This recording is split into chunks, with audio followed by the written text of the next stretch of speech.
Kendaraan bermotor gencar dilakukan Satuan Lalu Lintas Polresta Kendari. Puluhan motor berknalpot brong atau bogart terjaring razia selama Ramadan.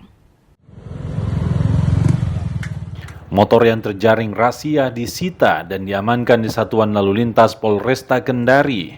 Kendaraan yang terjaring umumnya menggunakan knalpot yang tidak sesuai aturan atau brong. Sebagian motor juga tidak dilengkapi aksesoris standar seperti kaca spion dan plat. Pelanggaran yang dilakukan diberikan sanksi berupa tilang di tempat. Penindakan dilakukan untuk meningkatkan kesadaran masyarakat tentang keselamatan berlalu lintas serta menekan angka kecelakaan di jalan raya.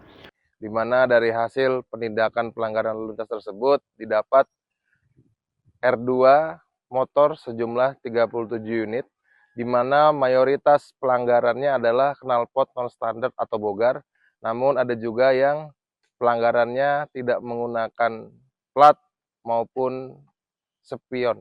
Kegiatan seperti ini akan kami tingkatkan atau akan kami lakukan terus selama Ramadan untuk mencegah terjadinya gangguan Kamtibmas selama bulan suci Ramadan.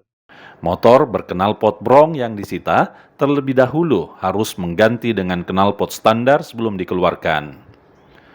Silvian Seakia, Kompas TV Kendari, Sulawesi Tenggara.